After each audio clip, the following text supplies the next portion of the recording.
So this is going to help explain to you how I would like you to use the source data table. You must fill out this data table with 5 source minimum by completing the MLA citation in the data table.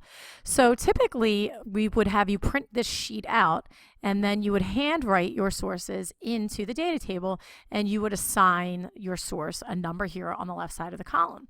However, we're trying to go completely paperless, so it's going to be completely done electronically.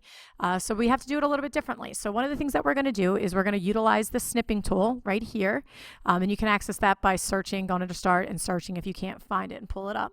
And what the snipping tool is going to do is it's going to actually allow us to cut out information from the articles and then insert it into our Word document so that we don't have to keep handwriting things. And it will be a really efficient use of time and resources.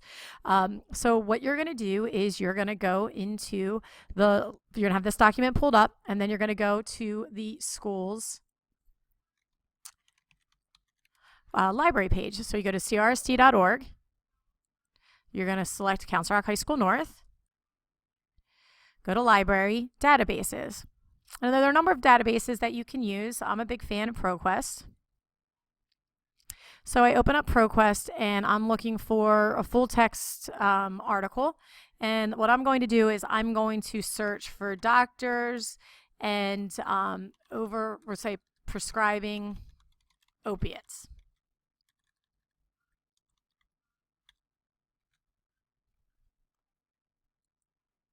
Okay, opiates and, sorry.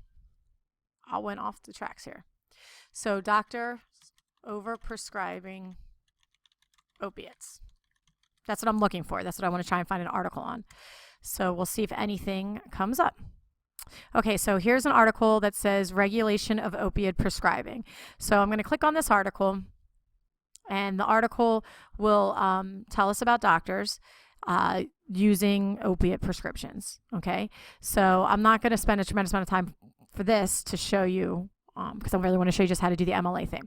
So we're not going to read it, but you would read it and see if it's a good article. Once you find out that it's an article that you like, then you're going to need to get the MLA format. So what you have to do is you have to come over here to the right, and you're going to click on Cite.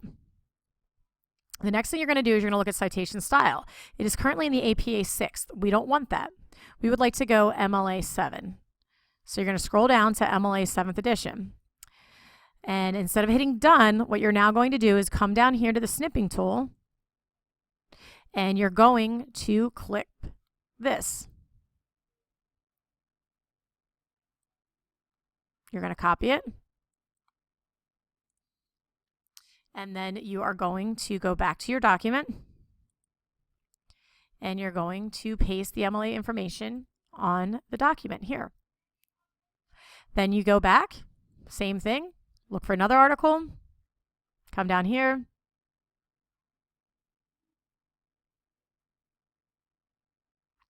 looking,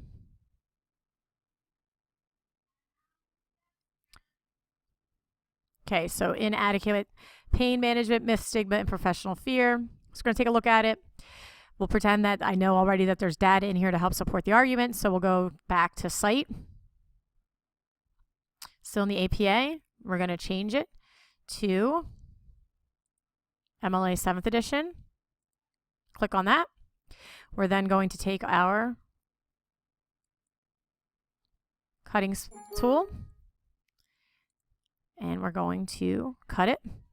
We're going to copy it, go back to our Word document, and now we're going to paste it. And you want to get 5 of these articles in the MLA format. And that's pretty much it. Once you get your 5 articles, you'll be good to go. And you will then use these numbers here on the next activity, which is using your citation note sheet. So this article now, you never have to refer to it as its name until you write it in the paper. But when you're organizing your notes, you're going to now just use the numbers that have been assigned to it. All right. If you have any questions, let me know.